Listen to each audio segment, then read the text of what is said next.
کہ وہ کسی حدیث کا انکار کرے یا کسی حدیث کی مخالفت کرے، عملاً کرتا ہے ایک الگ چیز ہے، لیکن مانتا ہے کہ ہاں یہ حدیث ہے، عملی کوتاہیاں ایک الگ چیز ہے.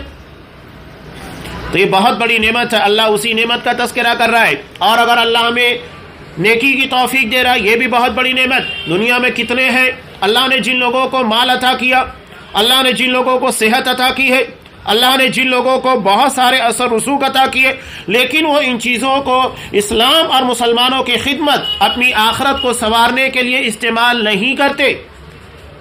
ہو رہا ہے. بہت سارے لوگ تمنا کرتے ہیں اللہ نے جنہیں مال نہیں دیا، وہ تمنا کرتے ہیں کہ اللہ اگر مجھے نوازا ہوتا تو میں اللہ کی راہ میں وقت پڑھنے پر اتنا خرچ کرتا. بہت سارے تمنا کرتے کاش اللہ مجھے نوازا ہوتا تو میں مسجد بنوا دیتا، مدرسے بنا دیتا، ہاسپٹل بنا دیتا. اور جن لوگوں کے پاس ہے وہ کر ہی نہیں رہے. تو بہت بڑی محرومی ہے کہ اللہ مال دینے کے بعد خرچ کرنے کی توفیق سے محروم کر دے. سب اللہ کی عطا، ساری ہدایات، ساری توفیق صرف اللہ تبارک و تعالیٰ کی طرف سے ہے. وہی اللہ کہہ رہا ہے کہ جسے میں ہدایت دوں وہی ہدایت پائے گا. نیکی کے پر کاربند ہونے، عمل پیرا ہونے، گناہوں سے بچنا، یہ ساری چیزیں اللہ تبارک و تعالیٰ کے اختیار، اس کی توفیق سے ہے.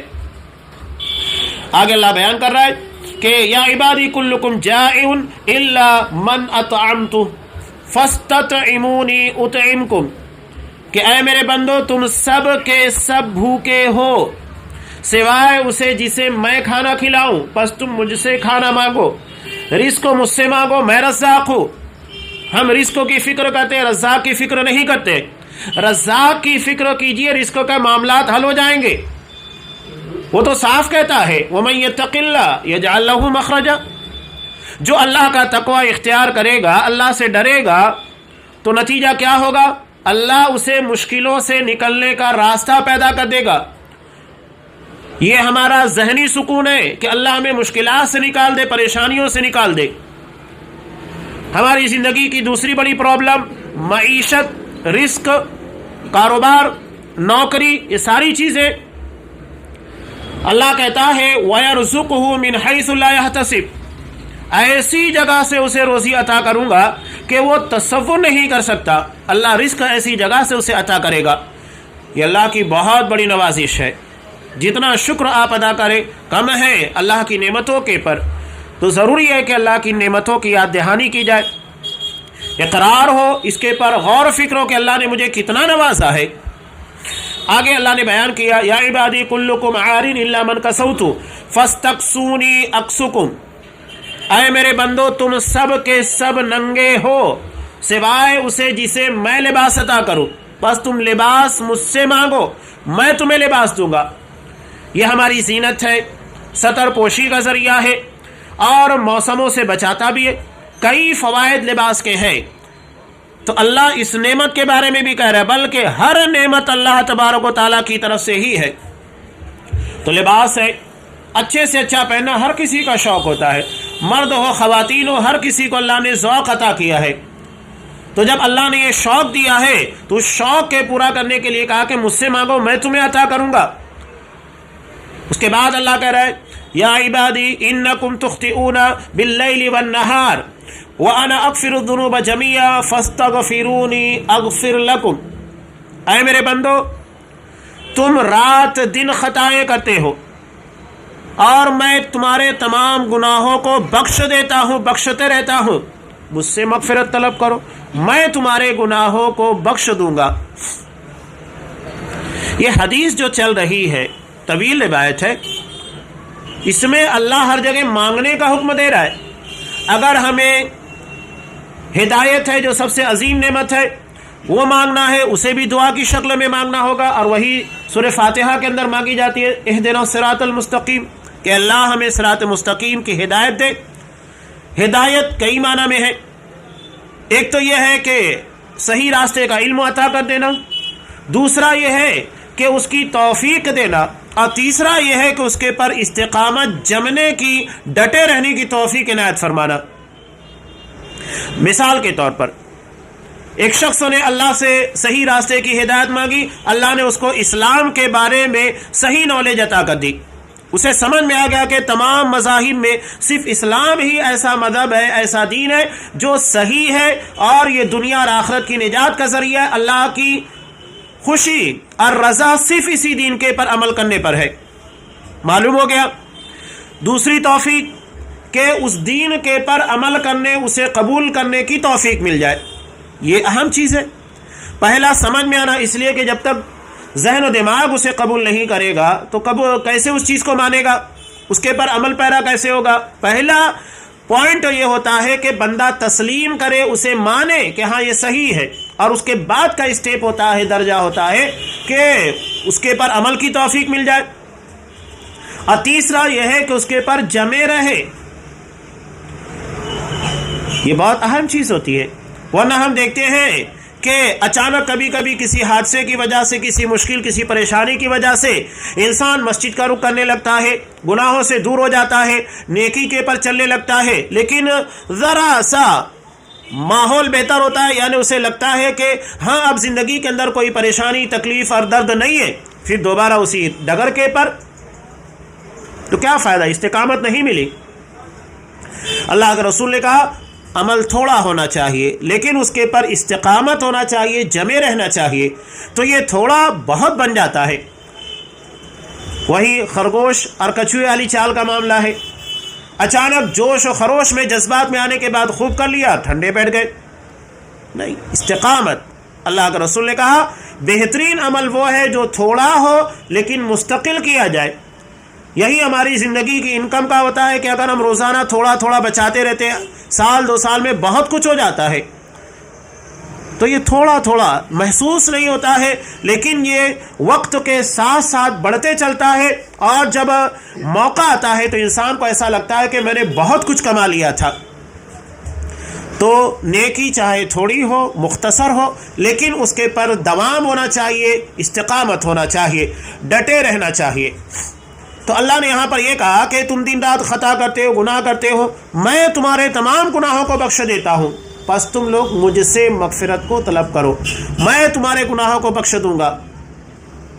لیکن یہاں ایک فرق یاد رکھیے گا، ایک زیادتی یا گناہ جس کا تعلق اللہ سے، حقوق اللہ جس کو کہا جاتا ہے، نماز میں کوتاہی ہو گئی، زکوٰۃ کے اندر زکوٰۃ نہیں، زکوٰۃ تو بندوں کا حق ہے، رمضان المبارک کے روزے ہیں، یعنی جو اللہ سے متعلق ہے وہاں اگر کوتاہی ہو رہی ہے تو یہ اللہ کا ڈپارٹمنٹ ہے۔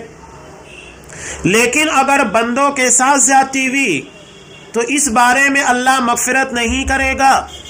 یہ بات یاد رکھیے، میں بار بار یہ چیز کہتے رہتا ہوں۔ اصل میں ہمارے یہاں جو مزاج لوگوں کو بتا دیا گیا کہ، اور خاص طور سے بلا تفریق مسلک، لوگ یہ سمجھتے ہیں کہ شب برات کی عبادت، شب معراج کی عبادت یا کوئی خاص رات کی عبادت یہ ہمارے تمام گناہوں کی بخشش کا ذریعہ ہے۔ نہیں، پہلی بات تو یہ کہ ثابت ہی نہیں ہے۔ اس رات میں عبادت کرنا آپ کے لیے گناہ کا باعث بنتا ہے، سارے اعمال رد ہوتے ہیں، اس لیے کہ آپ صلی اللہ علیہ وسلم نے صاف کہا من عمل عملا لیس علیہ امرنا فہو رد، جس نے کوئی بھی ایسا کام کیا جس پر ہمارا حکم نہیں ہے وہ مردود ہے، اس کو رد کر دیا جائے گا، اسے قبول نہیں کیا جائے گا، صاف کہا۔ تو اصل چیز ہے اللہ کا حکم ہونا۔ جب یہ چیز آپ صلی اللہ علیہ وسلم کے لائے ہوئی شریعت سے ثابت نہیں تو بات ختم ہو جاتی ہے۔ اب یہاں اس کے پر گناہ کے پر گناہ یہ ہے، یہ سمجھتے ہیں کہ اس رات عبادت میں ہماری زندگی کے سال بھر کے سارے گناہ معاف، بہن بھائیوں کے پر کیا ظلم کیا، کیا زیادتی کی، سب معاف۔ نہیں، ایسا نہیں ہے، اللہ اس کی بخشش نہیں کرے گا۔ مسلم کی کتنی واضح روایت ہے کہ اللہ نے کہا، جو روایت آپ صلی اللہ علیہ وسلم نے بیان کی کہ اگر ایک سینگ والی بکری نے بغیر سینگ والی بکری کو مارا ہوگا تو اللہ تعالیٰ بغیر سینگ والی کو سینگ دے گا تاکہ وہ اپنا انتقام، اپنا بدلہ لے۔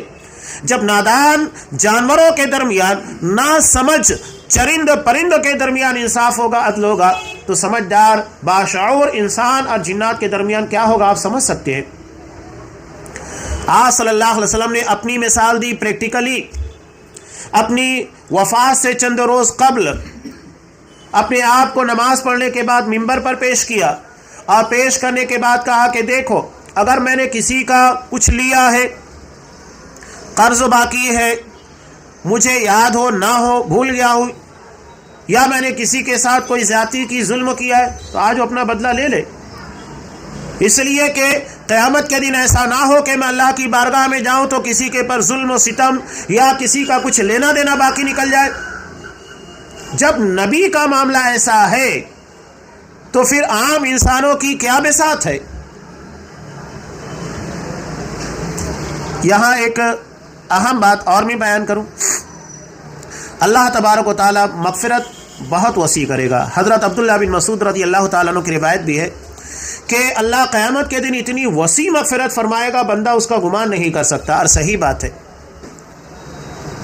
اللہ ایک بندے کو لائے گا، اس کے گناہ یاد دلائے گا، وہ ڈر ڈر کے اقرار کرے گا کہ ہاں، اللہ کہے گا جا، میں نے ان گناہوں کی سزا تجھے دنیا میں نہیں دی، جا آج میں ان گناہوں کو نیکیوں میں تبدیل کر رہا ہوں۔ صرف معاف نہیں بلکہ گناہ کو نیکیوں میں تبدیل کر دیا گیا۔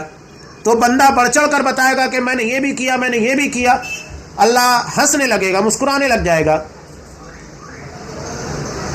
کہ میں نے بندے کو تھوڑا سا مغفرت کے بارے میں کیا بات، پہلے تو ڈر رہا تھا، لیکن جب اسے پتا چلا کہ گناہوں کو نیکیوں میں کنورٹ کیا جا رہا ہے تو سارے گناہ کھل کر بتا رہا ہے، تو اللہ کہے گا جا، میں نے تیرے تمام گناہوں کو نیکیوں میں تبدیل کیا۔ ایسا نہیں کہ جو صرف بتایا گیا ابھی وہی، سارے گناہوں کو نیکیوں میں تبدیل کر دیا، تجھے جنت دے دی۔ یہ اللہ کی عطا، اللہ کی بخشش ہے، کون تصور کر سکتا ہے، کون گمان کر سکتا ہے۔ اللہ پل صراط کے پار کرنے کے بعد، اس لیے کہ تمام اہل ایمان پل صراط کو پار کر جائیں گے، پل صراط کے پار کرنے کے بعد ایک کنترا ہوگا، چھوٹا سا پل ہوگا جنت تک جانے کے لیے۔ اب چونکہ پل صراط کو پار کرنے والے صرف اہل ایمان ہوں گے، باقی سارے کے سارے چھٹ چکے ہوں گے۔ اللہ تبارک و تعالی ہمیں ان کامیاب لوگوں میں شامل کرے، آمین۔ وہاں اہل ایمان کے درمیان کچھ ناچاکیاں ہوں گی، تو اللہ جس کے پر ظلم ہوا، زیادتی ہوئی، اس سے کہے گا کیا تو اس بندے کی خطا کو جس نے تیرے ساتھ ظلم اور زیادتی کی تھی بخشنے کے لیے تیار ہے؟ میں اس بخشش کے اور اس معافی کے بدلے میں جنت میں تجھے یہ عطا کروں گا۔ بندہ فوراً تیار ہو جائے گا کہ ہاں اللہ، جب جنت میں مجھے اتنا عظیم الشان انعام مل رہا ہے تو میں کیوں نہیں معاف کروں گا۔ اللہ اس کے بدلے میں جنت میں وہ چیز اس کو عطا کرے گا اور بندہ اسے معاف کر دے گا۔ مومنوں کے معاملات کی صفائی کرنے کے بعد انہیں جنت میں داخل کیا جائے گا۔ اسی کو سورہ ہجر میں اللہ نے بیان کیا، وَنَزَعْنَا مَا فِي صُدُورِهِم مِّن غِلٍّ إِخْوَانًا عَلَىٰ سُرُرٍ مُتَقَابِلِينَ۔ ہم ان کے دلوں میں جو کینہ ہوگا، غل کینہ، جس کی بنیاد کے پر بہت ساری خرابیاں اور دنیا میں جتنی بھی برائیاں ہیں اس کے بنیادی وجہ غل ہے، کینہ ہے، تو اللہ وَنَزَعْنَا مَا فِي صُدُورِهِم مِّن غل کو نکال لے گا۔ اور وہی ایسی چپ ہے، ایسا وائرس ہے جو انسان کو خراب اور تباہ و برباد کرتا ہے۔ اسی سے لالچ پیدا ہوتی ہے، اسی سے ظلم کی طرف میلان ہوتا ہے، اس لیے کہ لالچ پیدا ہوگی تو انسان ظلم کرے گا۔ یہ ساری خرابیاں ہیں، تو یہ اللہ کی بہت وسیع مغفرت ہوگی۔ میں نے اس ضمن میں اس لیے ان چیزوں کو بیان کر دیا تاکہ حالانکہ بار بار چیزیں آتی ہیں، بار بار بیان کرنا بھی ضروری ہے کہ اللہ اور بندے کے حقوق کے درمیان فرق کو ملحوظ رکھا جائے۔ یہ نہیں کہ لوگ کہتے بھی ہیں کہ کعبہ کا چکر لگانے سے لوگوں کے دیے ہوئے چکر ختم نہیں ہوں گے، معاف نہیں ہوں گے۔ تو اگر ہم نے لوگوں کو چکر دیا، جھانسا دیا ہے، ان کے پر ظلم و زیادتی کی ہے، معاملات حل نہیں ہوں گے۔ یا ہم سوچیں کہ کاروبار کے اندر پک فنی اور دیگر معاملات کے اندر چوری چماری کریں اور اس کے بعد حج کے پر حج، عمرہ کے اوپر عمرہ کرتے رہیں اور اللہ میں معاف کرے گا، نہیں ہوگا۔ اپنے معاملات کو پہلے کلیئر کیجئے، صاف کیجئے، اس کے بعد عبادات کیجئے۔ تو اللہ نے کہا میں سب کو معاف کرتا ہوں۔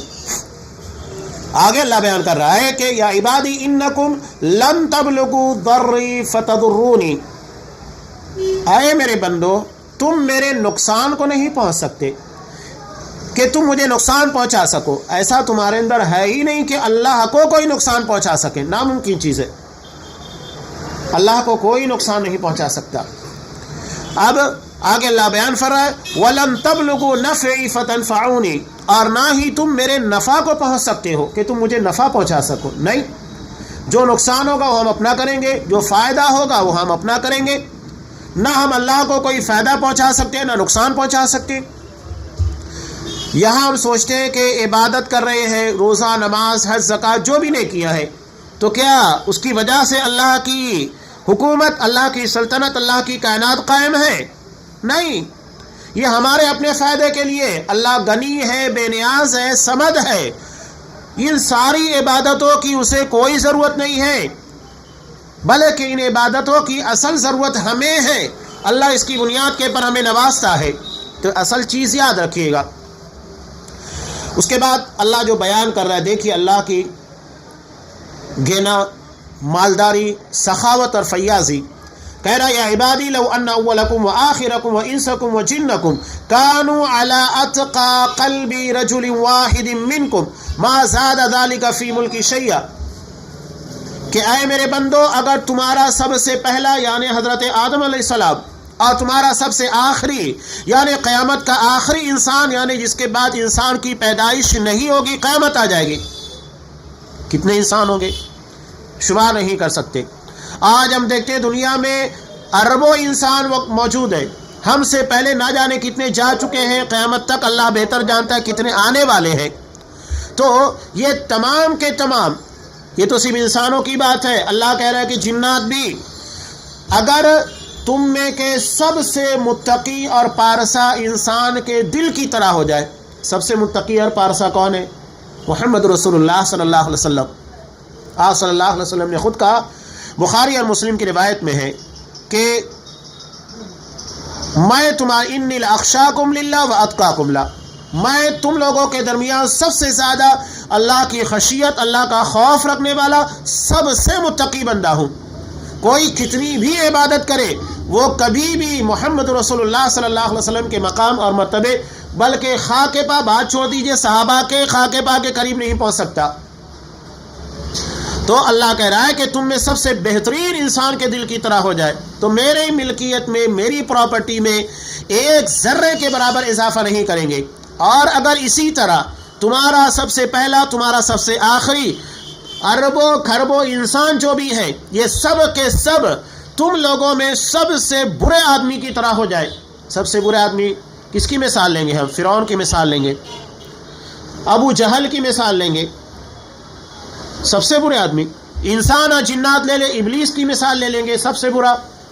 اللہ کہہ رہا ہے کہ اگر اس کی طرح ہو جائے، ما نقص ذلک من ملکی شیئا، اس سے میری ملکیت، میری پراپرٹی کائنات کے اندر ایک ذرے کی کمی نہیں کر سکتے۔ اور وہ کہہ رہا ہے اسی طرح اگر تمہارا اول و آخر، اربوں کھربوں انسان جو ہے، قاموا فی صعید واحد، ایک میدان میں اگر کھڑا ہو جائے، فسألونی، اور سب کے سب مجھ سے دعا کرے، مطالبات کرے، فآتیت کل انسان مسألتہ، اور میں ہر انسان کو اس کی مراد، اس کی مانگ کو پوری کر دوں، ما نقص ذلک مما عندی الا کما ينقص المخیط اذا ادخل البحر، اس سے اتنی ہی کمی واقع ہوگی جتنا کہ سمندر میں سوئی کو ڈبونے کے بعد ہوتی ہے۔ سمندر میں سوئی ڈبونے کے بعد کیا آئے گا؟ کچھ نہیں آتا ہے، سب واپس چلا جاتا ہے۔ ایک انسان کی خواہشات کتنی ہو سکتی ہے آپ کو پتا ہے؟ نہیں، ایک انسان کی خواہشات کو شمار نہیں کر سکتے۔ یہاں اللہ کہہ رہا ہے کہ تمام انسان، تمام جنات بیک وقت، ایسا نہیں کہ ایک ایک کر کے، سب کے سب بیک وقت ایک میدان میں جمع ہو، ہر کوئی اپنی بات اللہ کے سامنے رکھے، ہر کسی کی آواز سنے گا، ہر کسی کی ضرورت اور اس کی مراد، اس کی مانگ کو پوری کرے گا۔ اس سے بڑھ کر کیا چاہیے؟ اللہ نے اس حدیث قدسی کے اندر بہت ہی اہم اور بنیادی باتوں کو بتا دیا، اور سب اس حدیث کا جو نچوڑ ہے جسے صاحب کتاب نے یہاں لا کر بیان کیا کہ بندہ محتاج ہے، اللہ غنی ہے، اور ہر چیز مانگنے سے ملتی ہے، بغیر مانگے کوئی چیز نہیں ملتی، اور بن مانگے جو چیز مل جاتی ہے پھر اس کی قدر، اس کی قیمت نہیں رہ جاتی۔ تو مانگ کر، اہتمام کے ساتھ، خواہشات کے ساتھ، گڑ گڑا کر اللہ سے مانگو، اللہ ہی دے گا، اس لیے کہ وہی عطا کرنے والا ہے، لا مانع لما اعطیت، جو کچھ تو عطا کر دے اسے کوئی روکنے والا نہیں ہے، اور جو تو روک لے اسے کوئی عطا نہیں کر سکتا۔ آگے صاحب کتاب نے اس حدیث کے ضمن میں بیان کیا کہ بے شک اللہ اس بات کو بہت پسند کرتا ہے کہ اس کے بندے دین و دنیا کی تمام مصلحتیں اور کھانے پینے کے علاوہ تمام چیزیں، ہدایت و مغفرت ہو، سب اللہ سے مانگے، کسی اور سے نہ مانگے۔ اور اس میں اللہ کی قدرت کاملہ اور اس کی عظیم بادشاہت کا بھی تذکرہ ہے کہ اللہ کتنا عطا کرے گا۔ ایک انسان جو مانگ لے سب عطا کر دے گا، اور سارے کے سارے انسان، سارے کے سارے جنات سب کو عطا کرنے والا ہے، اور اس سے اللہ کی ملکیت میں کوئی کمی واقع نہیں ہوگی۔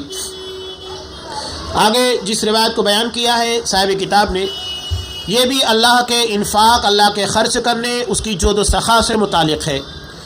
صحیح بخاری صحیح مسلم دونوں کی روایت ہے۔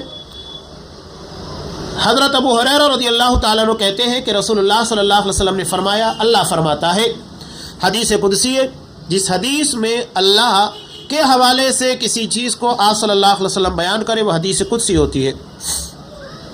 آپ نے فرمایا، ید اللہ ملأ لا تغیضھا نفقہ، اللہ کے دونوں ہاتھ بھرے ہیں،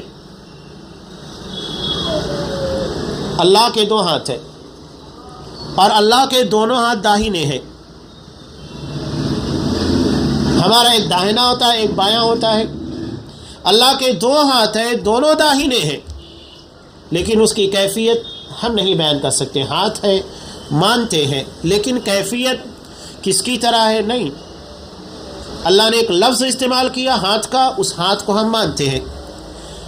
اب انسان خود ہی غور کرے کہ ہم کہتے ہیں جانور کا سر، عقاب کا سر، انسان کا سر، شیر کا، کیا تمام لوگوں کا سر کہنے سے تمام کا سر ایک ہی جیسا ہو جائے گا؟ لفظ ایک ہی ہے، لیکن ہر کسی کے سر میں تفاوت ہے، فرق ہے۔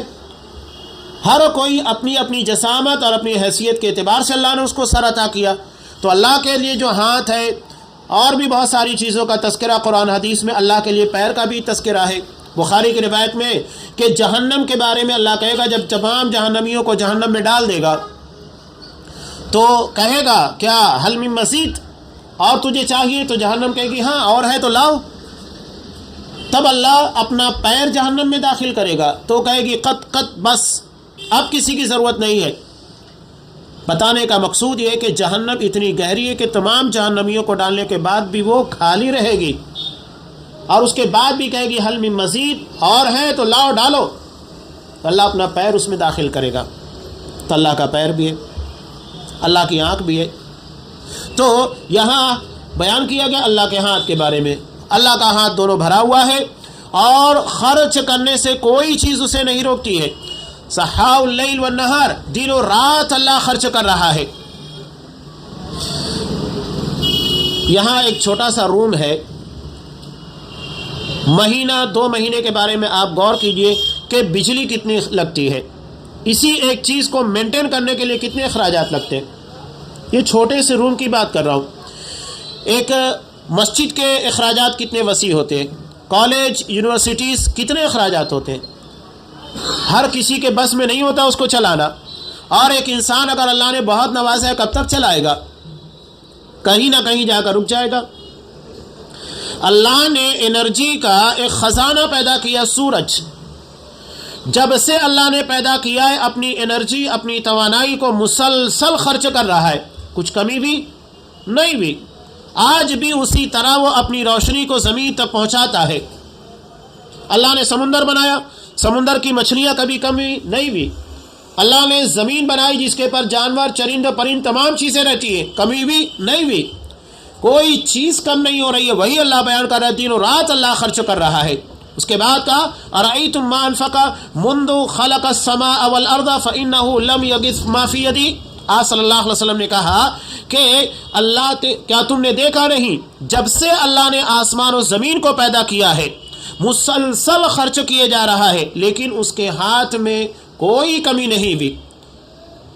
ایسا نہیں لگتا ہے کہ سورج کی تماثت میں کمی ہو گئی ہو، بارشوں میں کمی ہو گئی ہو، سمندر کا پانی سوکھنے لگا ہو، زمین کی تراوٹ اور اس کے اندر پائی جانے والی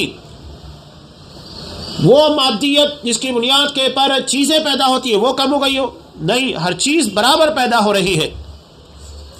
تو یہ اللہ کی عطا ہے، جود و سخا ہے، آگے ایک حدیث اور بیان کی، آپ صلی اللہ علیہ وسلم نے ارشاد فرمایا کہ دعا کرتے وقت ان چیزوں کو بیان کر کے صاحب کتاب نے پہلے تو بتا دیا کہ اللہ کتنا عطا کرتا ہے، وہ کتنا نوازنے والا ہے، تو ہمارا کام کیا ہونا چاہیے؟ مانگتے وقت جھجک نہیں ہونا چاہیے۔ یہ غلطی عام طور سے کچھ لوگ کر بیٹھتے ہیں۔ آپ صلی اللہ علیہ وسلم نے کہا کہ بندہ جب دعا کرے تو یہ نہ کہے اللہم اغفر لی ان شئت، اللہ اگر تو چاہے تو مجھے معاف کر دے، اس لیے کہ اسے کیا کہنا چاہیے؟ وَلَٰكِن لِيَعْزِمِ الْمَسْأَلَةَ، مانگتے وقت تو پختہ یقین ہونا چاہیے اللہ مجھے معاف کر دے، اس لیے کہ تو ہی معاف کرے گا، تیرے علاوہ کون ہے مجھے بخشنے والا، کون ہے میرے پر رحم کرنے والا۔ اس لیے آپ صلی اللہ علیہ وسلم نے کہا کہ وَلْيُعَظِّمِ الرَّغْبَةَ فَإِنَّ اللَّهَ لَا يَتَعَاظَمُ شَيْءٌ آتَاهُ، کہ جب بھی مانگے تو مانگتے ہوئے اسے مکمل یقین ہونا چاہیے، اعتماد ہونا چاہیے، اس لیے کہ اللہ کے نزدیک کوئی چیز بڑی نہیں ہے کہ جس کے دیتے وقت اللہ کو سوچنا پڑے۔ عام طور سے یہ ہوتا ہے کہ بندہ اپنے پر اعتبار کرتا ہے، اپنے پر سوچتا ہے۔ ہم اگر کسی سے اپنی دنیاوی زندگی میں ضرورت پڑنے پر کچھ مانگنے لگیں تو بہت سوچتے ہیں، پتہ نہیں یار وہ دے گا کہ نہیں دے گا، کہیں ایسا نہ ہو کہ ناراض ہو جائے، کہیں ایسا نہ ہو کہ جھڑک دے، بے عزتی ہو جائے، سوچتا ہے انسان۔ اللہ کے سامنے یہ سب چیزیں نہیں ہیں، ہم مالک کائنات کے سامنے اپنے ہاتھوں کو پھیلا کر مانگ رہے ہیں، تو اللہ سے مانگتے ہوئے یہ بھی لگتا ہے کہ ظاہری اعتبار سے تمام اسباب ختم ہو چکے ہیں۔ ایک حقیقی واقعہ میں صرف اشارہ کروں پونا کا، اللہ نے جس شخص کو بڑا نوازا، مسئلہ یہ تھا کہ ان کے ہاں پر پوتی پوتا نہیں ہو رہے تھے، ڈاکٹروں نے بھی جواب دے دیا کہ پیدا کرنے کی جو صلاحیت ہونا چاہیے اس سے محروم ہے، لیکن بندہ اللہ کے پر جب یقین کرتا ہے، دعا کا مطلب وہ تقدیر کو بدل دیتی ہے نا۔ بندے نے اللہ کے سامنے ہاتھوں کو پھیلا دیا، مانگا، آگے جیسے کہ روایت بھی آ رہی، گڑگڑا کر مانگا، رو کر مانگا، اس لیے کہ وہی عطا کرے گا، اللہ نے اولاد دی، محروم نہیں کیا۔ تو اللہ سے مانگتے ہوئے یقین کرنا چاہیے کہ انہونی ہونے والی ہے، جو ناممکن ہے، ایسا نہیں ہو سکتا ہے، وہی ہوتا ہے دعا سے، اور جو ہمیں لگتا ہے وہ بھی دعا سے ہوتا ہے، ہر چیز دعا کی برکت سے ہے۔ آگے ایک روایت کو اور بیان کیا، نبی کریم صلی اللہ علیہ وسلم نے ارشاد فرمایا اذا دعوتم اللہ فارفعوا فی المسألہ فإن ما عنده لا ينفد شيء وإذا دعوتم فاعزموا فإن الله لا مستكره له، کہ جب تم اللہ سے دعا کرو تو سوال کرنے میں بلند حوصلہ رکھو، مانگتے ہوئے یقین ہونا چاہیے اللہ دے گا، اور بے شک اللہ کے پاس جو ہے اس میں کوئی کمی نہیں ہوتی، اور جب تم اللہ سے مانگو تو حاصل کرنے کا یقین رکھ کر مانگو، کیونکہ اللہ سے کوئی زبردستی کرنے والا نہیں۔ آگے ایک اور حدیث نقل کی کہ میرے پاس جو کچھ ہے، اللہ خود کہہ رہا ہے حدیث قدسی ہے، اور اس کا پیچھے بھی تذکرہ گزر چکا ہے کہ میرے پاس جو کچھ ہے وہ کم نہ ہوگا مگر جیسے دریا میں سوئی ڈبو کر نکال لو تو دریا کا جتنا پانی کم ہوتا ہے، سوئی ڈبونے سے نہیں ہوتا ہے۔ اللہ کے خزانے لامحدود ہے، اس کی کوئی انتہا نہیں ہے۔ آگے حدیث کے ایک آیت کو نقل کیا، اللہ ارشاد فرماتا ہے ما عندکم ینفد وما عند اللہ باق، کہ جو کچھ تمہارے پاس ہے وہ ختم ہو جائے گا، اللہ کے پاس جو ہے وہ ہمیشہ باقی رہے گا، وہ کبھی ختم نہیں ہوگا۔ یہاں ایک شعر بہت پیارا نقل کیا ہے، میں نے تذکرہ کیا، ہم ہر چیز کو بندوں کے اعتبار سے سوچتے ہیں کہ بندے سے مانگیں گے تو وہ کیا ری ایکشن دے گا، اس کے دل میں کیا خیال آئے گا۔ اسی ضمن میں ایک شعر کو انہوں نے نقل کیا کہ تم کسی چیز کی خاطر کسی مخلوق کے سامنے مت جھکو، بے شک یہ چیز تمہارے دین کو نقصان پہنچانے والی ہے، اور تم اللہ کے خزانے سے کسی بھی چیز کو مانگو یقیناً وہ کاف اور نون کے درمیان ہے۔ کاف اور نون کے درمیان کا مطلب کن، ہو جا۔ اللہ کو صرف اتنا ہی ہے، جیسا کہ اللہ خود کہتا ہے انما قولنا لشيء اذا اردناه ان نقول له كن فيكون، کہ ہمارا ارادہ کسی بھی چیز کے بارے میں ایسا ہی ہے کہ بر ہم اتنا کہیں کن، ہو جا، بس ہو جاتی ہے۔ تو اللہ سے مانگتے ہوئے یقین ہونا چاہیے کہ وہ صرف لفظ کن کی منتظر ہوتی ہے، کاف اور نون کے درمیان ہوتی ہے، کن کے، اور اس کے بعد وہ چیز ہو جاتی ہے۔ اللہ سے مانگتے ہوئے بندہ جب اللہ سے مانگتا ہے تو یاد رکھنا چاہیے بندے سے مانگتے ہوئے ہم کو اگر وہ دے بھی دے تو ایک جھجک سی رہتی ہے کہ اس کے دل میں ہماری کچھ عزت کم ہو گئی ہوگی یا ہمارا جو مرتبہ تھا اس میں کچھ کمی ہو گئی ہوگی. اللہ کے یہاں پر ایسا معاملہ نہیں ہے. اگر ہماری کوئی خطا کوئی غلطی لوگوں کے علم میں آتا ہے تو لوگوں کے نزدیک ہماری عزت کم ہو جاتی ہے، لیکن اللہ کے یہاں یہ چیزیں نہیں ہیں. اللہ کے یہاں معاملہ کیسا ہے؟ ایک مثال یہاں پر انہوں نے دی جو مسلم کی بہت مشہور روایت ہے. نبی کریم صلی اللہ علیہ وسلم نے کہا کہ اللہ بندے کی توبہ سے یعنی اس کے سامنے گناہوں کے بارے میں مغفرت طلب کرنے پر کتنا خوش ہوتا ہے. ایسے ہوتا ہے جیسا کہ ایک مسافر شخص اپنے ساز و سامان کے ساتھ جنگل کا سفر کر رہا تھا، ایک جگہ آرام کرنے کے لیے رکا، آرام کرنے لگا تو بیدار ہونے کے بعد دیکھتا ہے کہ اس کی سواری اس کے ساز و سامان کے ساتھ غائب ہو گئی ہے. بہت حیران ہوتا ہے، جنگل میں اب اس کو کون مدد کرنے والا ہے. بہت حیران و پریشان ہوتا ہے، پورا جنگل چھانتا ہے لیکن اسے کہیں اپنی سواری نہیں ملتی ہے. اس کے بعد وہ تھکا ہارا ایک درخت کے نیچے لیٹ جاتا ہے، تھک جاتا ہے. اس کے بعد پھر اس کی نیند کھلتی ہے تو دیکھتا ہے کہ اس کی سواری ساز و سامان کے ساتھ وہیں پر کھڑی ہے. وہ خوشی کے مارے کہتا ہے کہ اللہ تو میرا بندہ ہے، میں تیرا رب ہوں.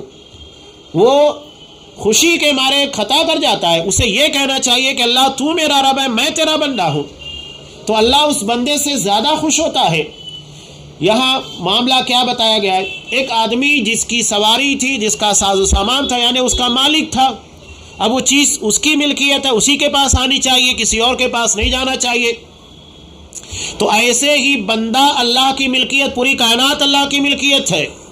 ہم اپنی خطا اپنی گناہ کی وجہ سے اللہ سے دور چلے جاتے ہیں اور توبہ کے ذریعے پلٹ کر اللہ کی مغفرت اللہ کی رحمت کے قریب آ جاتے ہیں. تو اللہ سے زیادہ کون خوش ہوگا کہ بندہ پلٹ کر جس اپنے مالک کی طرف چلا آیا ہے، تو اللہ سے زیادہ کون خوش ہوگا.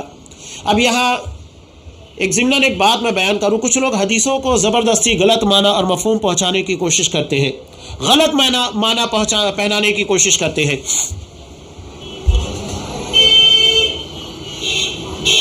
اپنے بزرگوں علماء کے بارے میں ایک شخص نے اعتراض کیا، جیسا کہ ان لوگوں کے ہاں وحدت الوجود کا عقیدہ ہے. رشید احمد گنگوہی کے بارے میں مشہور ہے، ان کی اپنی کتاب تذکرۃ الرشید کے اندر لکھا بھی ہوا ہے. جب انہوں نے ایک ویشیہ طوائف سے کہا تھا کہ کرنے والا وہی کروانے والا وہی، یعنی وحدت الوجود، تو وہ طوائف کہنے لگی ویشیہ، اللہ نے اس کو اتنا شعور عطا کیا تھا کہ میں ایسے شخص کے پر تھوکتی ہوں جو ایسا عقیدہ ایسا ایمان اور یقین رکھتا ہے. یہ بات چلی تو کہنے والے نے کہا کہ مسلم کی روایت میں بھی ہے نا کہ ایک مثال نبی کریم صلی اللہ علیہ وسلم نے بیان کی کہ بندہ خوشی کے مارے کہتا ہے کہ تو میرا بندہ ہے، میں تیرا رب ہوں. تو اس کے بارے میں کوئی غلطی نہیں بیان کی گئی. اب دیکھیے ایک واقعہ ہے، وہاں فرط جذبات کا تذکرہ ہے. خوشی کے مارے ہماری زبان بھی عام طور سے خوشی کے مارے لفظش کر جاتی ہے، خطا کر جاتی ہے، سبقت لسانی ہوتی ہے، لیکن انسان فوراً اس کے بارے میں چوکنا ہوتا ہے، اس کو صحیح کرتا ہے اور اس کے بارے میں استغفار کر لیتا ہے. اب یہاں ایسی کون سی فرط جذبات والی بات تھی، کون سی ایسی خوشی کا ماحول تھا کہ حضرت کی زبان سے ایسی بات نکل گئی، کرنے والا وہی کروانے والا وہی، دونوں ایک ہی ہے. تو اس میں جرم اور خطا کیا ہے؟ اس میں کون سے فرط جذبات کی بات تھی؟ اور وہاں پر اللہ کے رسول کہہ رہے ہیں کہ اس نے خطا کی، اس نے غلطی کی. یہاں کیا اس کتاب میں اس واقعے کے تناظر میں لکھا ہے کہ انہوں نے غلطی کی؟ نہیں لکھا ہے. تو غلطیوں کو مانو، اور یہ کوئی چھوٹی خطا نہیں ہے کہ یہ کہا جائے کہ کرنے والا کروانے والا. ایک تو ظاہری اعتبار سے بد اخلاقی کی انتہا ہے، اور دوسرے بات عقیدے کی خرابی کی انتہا کے نعوذ باللہ کہ ہر چیز کو اللہ کے وجود کا حصہ مانا جائے. دونوں غلط ہے. یہاں الحمدللہ اس باب سے متعلق جو باتیں تھی مکمل ہو چکی ہے. آگے جو باب انہوں نے قائم کیا ہے کہ اللہ تعالیٰ کا دعا کرنے والے کی دعاؤں کو قبول کرنا۔ انشاءاللہ اس کا تفصیلی بیان آئندہ جب بھی درس رہے گا وہ آپ کے سامنے بیان کیا جائے گا۔ یہ جو چیز صاحب کتاب نے ہمارے سامنے رکھی، اللہ کی عطا، اللہ کی جود و سخا، اللہ کی نوازش، بتانے کا مقصود یہ کہ اللہ بہت عطا کرنے والا ہے، اس کے خزانے میں کوئی کمی نہیں ہے۔ ہماری مرادیں تھک سکتی ہیں، ہماری خواہشات جواب دے سکتی ہیں اور ہماری مرادیں دم توڑ سکتی ہیں، لیکن اللہ کی عطا نہیں۔ تو اللہ سے مانگتے ہوئے جھجکنا نہیں چاہیے، جو مانگنا ہے مانگو، آگے اس کی بہت ساری تفصیل ہے۔ اللہ تبارک و تعالی ہمیں صرف اسی کا محتاج بندہ بنائے، ہم جو مانگے اللہ وہ عطا کرے، اللہ ہمیں ہدایت دے، اللہ ہمیں دنیا کی تمام نوازشیں جس کے ہم محتاج ہیں وہ تمام چیزیں ہمیں اپنی زندگی کے اندر عطا فرمائے، ہر قسم کے شر، فتنے اور ہر قسم کی بدعمالیوں سے ہمیں محفوظ رکھے۔ آمین۔ وآخر دعوانا الحمدللہ رب العالمین۔